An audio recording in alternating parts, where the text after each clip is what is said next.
Pada pertengahan abad ke-5 sebelum Masehi, Athena mencapai puncak kejayaan dan pengaruhnya.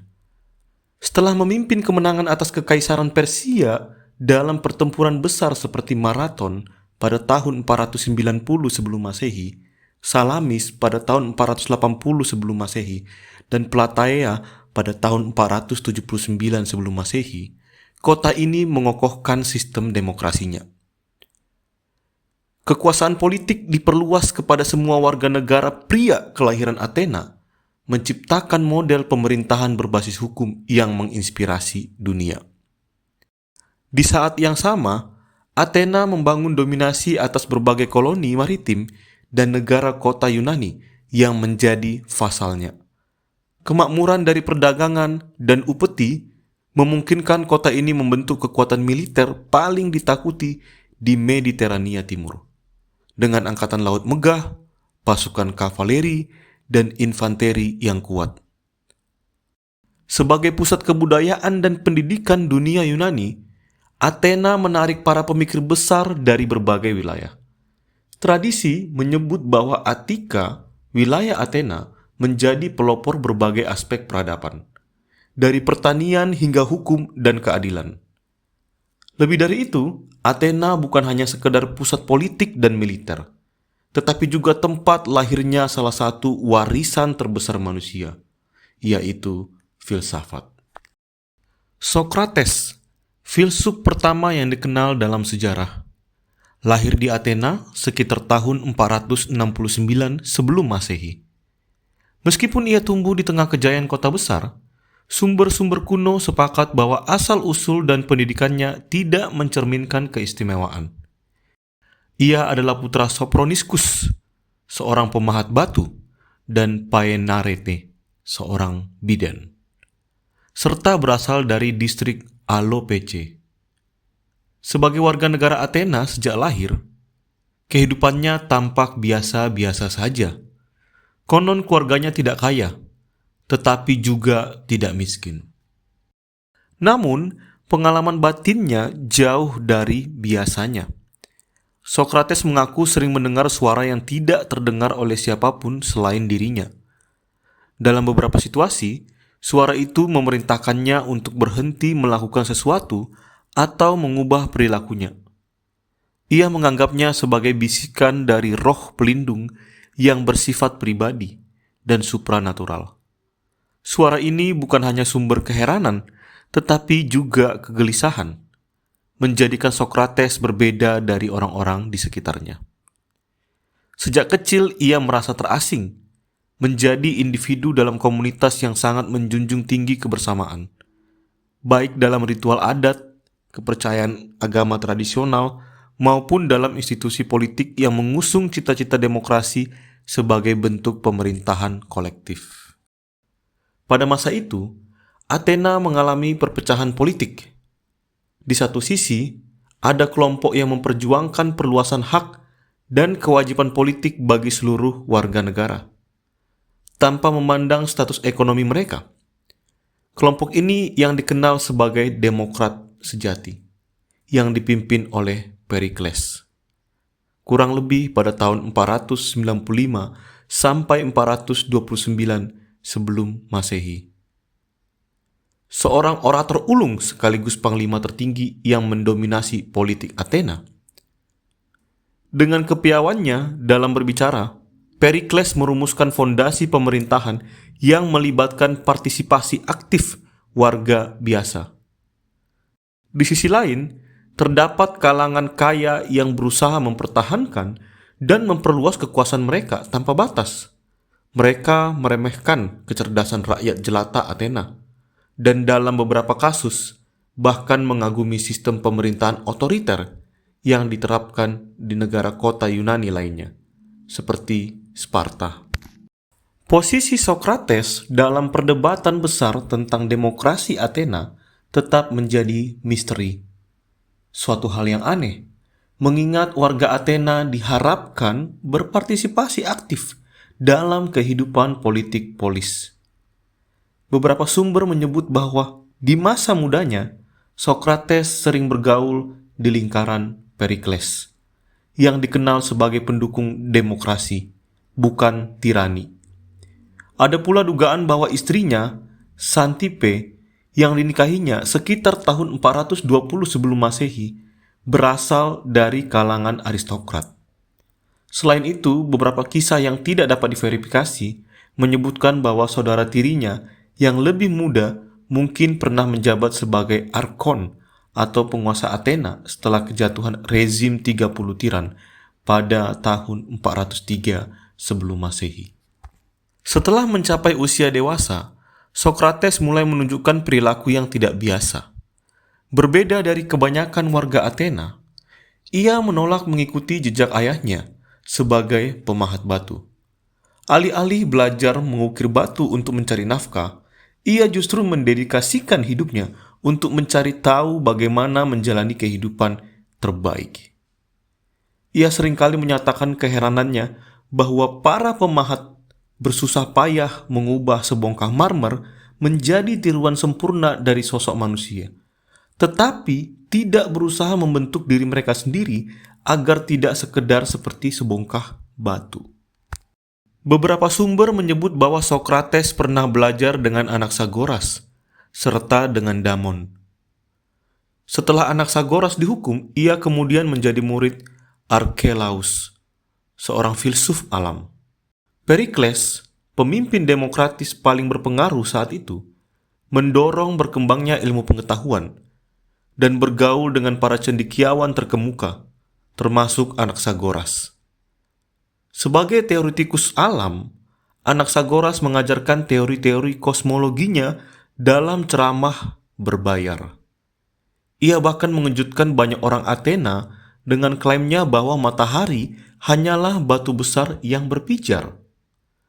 Di sisi lain, pengajar seperti Gorgias mencari nafkah dengan mengajarkan seni retorika. Mengajari murid-muridnya cara mempengaruhi opini publik dalam sidang terbuka, salah satu ciri khas demokrasi Athena.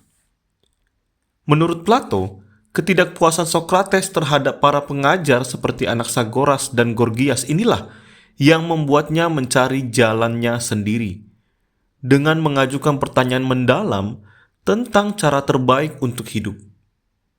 Sementara itu, Aristoteles berpendapat bahwa Sokrates terutama terinspirasi oleh moto yang terukir di kuil Apollo di Delphi, yaitu, "Kenalilah dirimu sendiri."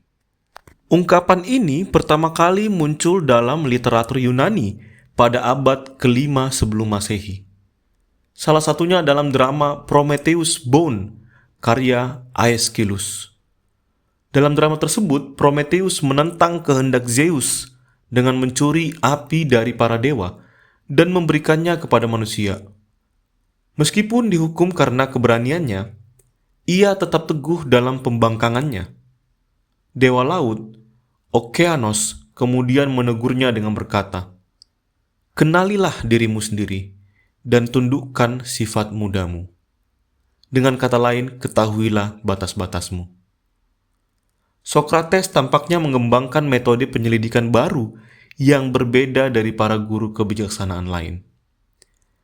Alih-alih mengajar di rumah-rumah orang kaya dalam lingkungan yang tertutup, ia lebih suka berjalan-jalan di kota, mengunjungi pasar saat ramai, dan berbicara dengan siapa saja yang tertarik, baik tua maupun muda, kaya maupun miskin. Diskusinya selalu terbuka. Siapapun yang tertarik bisa bergabung dan berdebat tentang cara terbaik menjalani hidup. Karena gaya bicaranya yang tajam dan pertanyaannya yang menusuk, Sokrates sering menghadapi kemarahan orang-orang. Ia pernah dipukul, dijambak, bahkan ditertawakan dan diremehkan. Namun ia menanggung semua ini dengan kesabaran yang luar biasa. Suatu kali, setelah Sokrates ditendang oleh seseorang, ia ditanya mengapa ia tidak membalas. Dengan tenang, Sokrates menjawab, "Jika seekor keledai menendangmu, haruskah kamu membawanya ke pengadilan?" Suatu hari, Chaerephon bertanya kepada orakel Delphi, apakah ada orang yang lebih bijak daripada Sokrates? Orakel menjawab, tidak ada. Sebagai seorang Yunani yang saleh, Sokrates percaya bahwa dewa tidak mungkin berbohong. Namun ia sendiri tidak menganggap dirinya bijak. Maka ia pun bertanya-tanya, apa maksud sebenarnya dari jawaban orakel itu? Sejak saat itu, kehidupan Sokrates berubah menjadi sebuah pencarian tanpa akhir. Ia berusaha memahami makna kebijaksanaan, yang kemudian menjadi obsesi sekaligus tujuan hidupnya. Menurut Plato, ia bahkan berhenti terlibat dalam urusan publik, sepenuhnya mendedikasikan dirinya untuk filsafat. Gaya hidupnya sangat teratur dan sederhana. Saat wabah melanda Athena berkali-kali, ia tetap sehat, seolah kebiasaannya melindunginya dari penyakit. Sokrates bangga dengan kesederhanaannya. Ia pernah berkata bahwa makanan terbaik adalah yang tidak memerlukan banyak bumbu, dan minuman terbaik adalah yang tidak menimbulkan keinginan untuk minum lebih banyak. Ia merasa paling dekat dengan para dewa ketika memiliki sedikit keinginan. Sokrates juga dikenal sebagai pribadi yang mandiri dan tidak terikat pada harta benda. Suatu ketika, Alcibiades menawarinya sebidang tanah luas untuk membangun rumah. Tetapi ia menolak dengan berkata, "Jika aku membutuhkan sepasang sepatu dan engkau menawarkan selembar kulit agar aku bisa membuatnya sendiri, bukankah itu hal konyol bagiku untuk menerimanya?" Saat mengamati banyaknya barang dagangan di pasar, ia sering berkata pada dirinya sendiri, "Betapa banyak hal yang bisa kulalui tanpa memilikinya." Menanggalkan segala atribut material dari kelas sosialnya, Sokrates menjadi simbol penghinaan terhadap harta duniawi. Sokrates juga rajin berolahraga, tetapi penampilannya juga tetap lusuh. Ia juga tidak menunjukkan ketertarikan untuk menjelajahi dunia luar dan hanya meninggalkan Athena ketika harus memenuhi kewajiban militernya.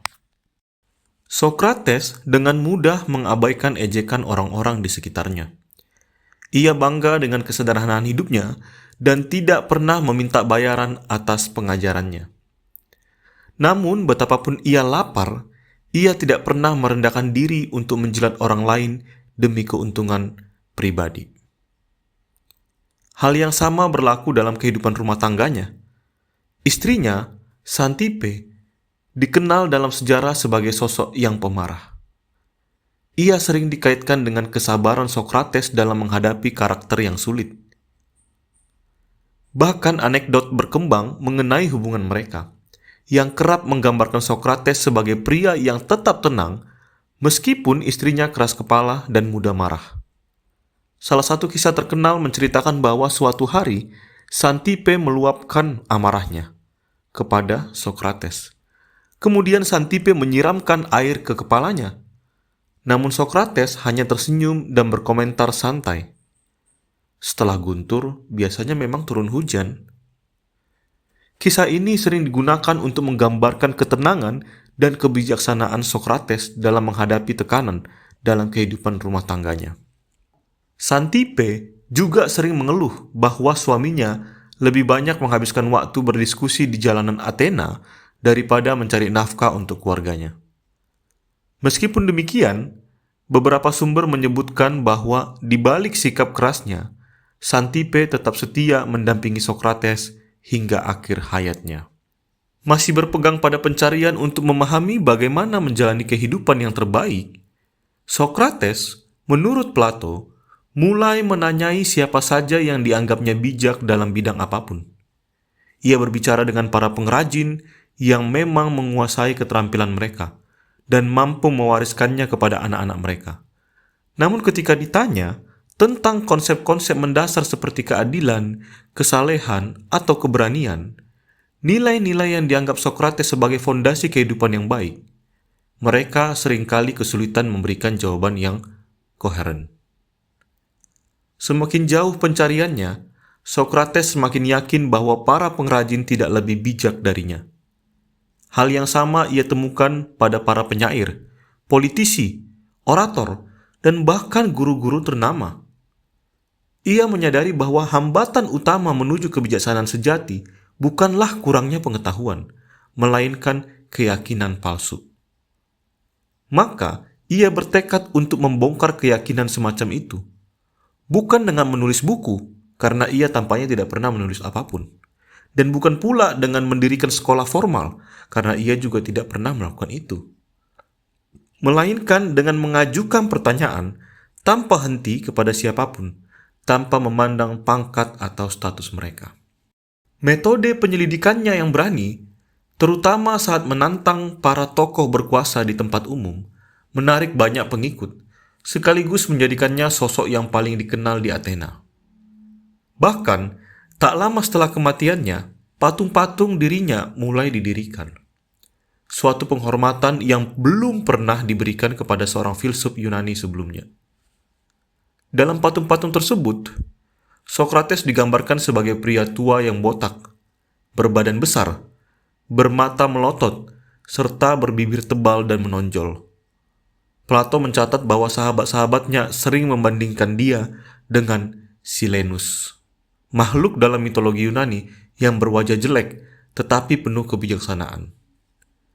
Berabad-abad kemudian, filsuf Friedrich Nietzsche mengulang kisah tentang seorang ahli fisiognomi bernama Zopyrus yang pernah menilai Sokrates sebagai sebuah keanehan. Namun Sokrates hanya menjawab dengan santai, "Anda benar-benar mengenal saya, Tuan." Salah satu murid favoritnya adalah Alcibiades, seorang pemuda tampan yang kelak menjadi tokoh kontroversial dalam sejarah Athena. Rumor yang beredar menyebutkan bahwa Sokrates begitu mengagumi keindahan Alcibiades, sehingga menjadikannya kekasih dan pernah tidur dengannya.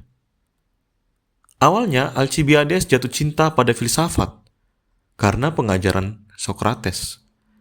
Tetapi seiring waktu, ia mulai merasa bingung dengan ajaran Sokrates. Harapannya untuk meraih ketenaran dan kejayaan di hadapan publik tidak terwujud melalui filsafat yang diajarkan gurunya. Kekecewaan ini akhirnya mengubah Alcibiades menjadi sosok yang anti-filsafat, lambang kebejatan tanpa prinsip. Kejam, penuh tipu daya, siap mengatakan apapun yang ingin didengarkan audiensnya, serta mahir berpura-pura menjadi siapapun yang dapat membuatnya diterima oleh publik. Tak lama kemudian, Athena telah menyerah kepada Sparta, dan 30 tiran telah berkuasa. Dipimpin oleh Kritias, mantan sekutu Alcibiades, serta pendukung lama institusi politik bergaya Sparta. Kelompok ini dengan cepat bergerak untuk menghapuskan demokrasi dan membunuh sejumlah warga yang dianggap sebagai musuh politik. Sokrates selamat dari pemerintahan teror yang terjadi setelahnya, mungkin karena hubungannya dengan Kritias sebagai guru dan murid. Pada musim semi tahun 403 sebelum Masehi, Kritias tewas dalam pertempuran kecil. 6 bulan kemudian, demokrasi dipulihkan, amnesti politik diberlakukan, dan panggung disiapkan untuk babak terakhir dalam kehidupan Sokrates.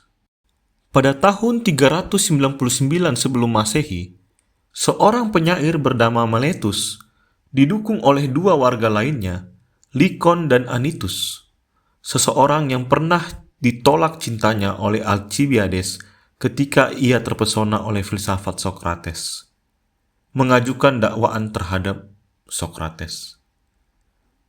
Tuduhan mereka berbunyi, Sokrates melakukan ketidakadilan dengan tidak percaya pada dewa-dewa yang diyakini oleh kota dan dengan memperkenalkan dewa-dewa baru. Sokrates juga melakukan ketidakadilan dengan merusak kaum muda. Hukuman yang dituntut adalah kematian. Pada akhirnya, gaya hidup dan pemikiran Sokrates yang berbeda dari kebiasaan umum dianggap sebagai ancaman bagi masyarakat Athena, yang masih sangat memegang teguh tradisi keagamaan mereka. 2 catatan mengenai persidangan ini bertahan hingga hari ini, ditulis oleh Xenophon dan Plato. Keduanya setuju bahwa Sokrates menyampaikan pembelaannya secara spontan, tanpa teks yang disusun oleh orator profesional. Bahkan, ia bersikap menantang dan terkadang dianggap sombong. Ada spekulasi bahwa Anytus memiliki dendam pribadi terhadap Sokrates, karena cintanya pernah ditolak oleh Alcibiades yang saat itu terpesona oleh filsafat Sokrates. Namun, alasan yang lebih besar adalah fakta bahwa dua murid Sokrates, Alcibiades dan Critias, justru menjadi tiran yang menghancurkan demokrasi Athena. Alcibiades adalah seorang jenderal yang karismatik dan cerdas, tetapi juga terkenal karena pengkhianatannya terhadap Athena dalam perang Peloponnesos. Ia berpindah-pindah kesetiaan antara Athena, Sparta, dan Persia, serta terlibat dalam berbagai skandal politik dan militer. Sementara itu, Critias adalah salah satu pemimpin 30 tiran, sebuah rezim oligarkis yang berkuasa setelah kekalahan Athena. Rezim ini terkenal karena kekejamannya dan kebijakan represifnya, termasuk eksekusi terhadap banyak warga Athena. Fakta bahwa dua mantan muridnya berkontribusi pada kehancuran demokrasi Athena menjadi bukti bahwa ajaran Sokrates dianggap berbahaya bagi tatanan sosial. Meskipun dalam Apologi, Plato tidak secara langsung menyebutkan keterlibatan Alcibiades dan Critias sebagai alasan utama tuduhan terhadap Sokrates. Dugaan ini kemungkinan besar mempengaruhi opini publik. Namun, pertanyaan yang lebih mendalam adalah, sejauh mana Sokrates bertanggung jawab atas tindakan murid-muridnya? Dalam pembelaannya, Sokrates menegaskan bahwa ia tidak pernah mengajarkan siapapun untuk berbuat jahat dan tidak bisa disalahkan atas pilihan politik yang mereka ambil setelah meninggalkan Sokrates. Prinsip ini sejalan dengan keyakinannya bahwa kebajikan tidak bisa sekedar diajarkan, tetapi harus ditemukan dan dipraktikkan secara individu. Dalam sistem demokrasi Athena, persidangan melibatkan juri dalam jumlah besar. Dalam kasus Sokrates, kemungkinan ada 501 juri yang memberikan suara. Dengan selisih tipis, mereka menyatakan Sokrates bersalah. Para juri memutuskan apakah Sokrates bersalah atau tidak atas tuduhan merusak pemuda dan tidak menghormati dewa-dewa Athena. Hasilnya, Sokrates dinyatakan bersalah dengan selisih sekitar 30 suara. Ini berarti sekitar 280 juri memilih Sokrates bersalah, sementara 221 memilih tidak bersalah. Sesuai tradisi Athena, setelah vonis dijatuhkan, terdakwa diberi kesempatan untuk mengusulkan hukuman yang dianggap pantas. Namun, menurut catatan Plato, inilah momen ketika kesombongan Sokrates mencapai puncaknya. Alih-alih mengusulkan hukuman yang lebih ringan, ia justru menyarankan agar Athena memberinya tempat tinggal dan makanan gratis, sebuah penghormatan yang biasanya diberikan kepada pahlawan kota. Sikapnya yang dianggap angkuh ini membuat juri semakin jengkel. Ketika dilakukan pemungutan suara kedua, dengan selisih yang jauh lebih besar, hasilnya lebih banyak juri memilih hukuman mati, dengan sekitar 360 suara mendukung hukuman mati dan 141 menolak. Mereka akhirnya menjatuhkan hukuman mati kepada Sokrates. Setelah vonis dijatuhkan, Sokrates dikawal ke penjara. Menjelang hari eksekusi, para sahabat terdekatnya berkumpul untuk menemaninya. Mereka bahkan menawarkan cara agar Sokrates bisa melarikan diri, sesuatu yang sering dilakukan di Athena, di mana pengasingan sementara bisa membuka peluang rehabilitas di kemudian hari. Namun, Sokrates menolak. Baginya, menaati hukum adalah kewajiban moral, bahkan jika itu berarti menerima kematiannya sendiri. Dalam hari-hari terakhirnya, Plato menggambarkan bahwa ia tetap tenang. Begitu juga Xenophon mengagumi ketenangan Sokrates dalam menghadapi kematian. Seolah-olah ia menyambutnya dengan kesadaran penuh. Akhirnya, di hadapan murid-muridnya, Sokrates meneguk racun hemlock dengan ketenangan yang luar biasa. Momen ini menjadi simbol dari kehidupan yang ia jalani. Hidup dalam pencarian kebijaksanaan dan mati dengan keyakinan yang penuh. Setelah kematiannya, para pengikutnya berusaha menjaga ajarannya tetap hidup.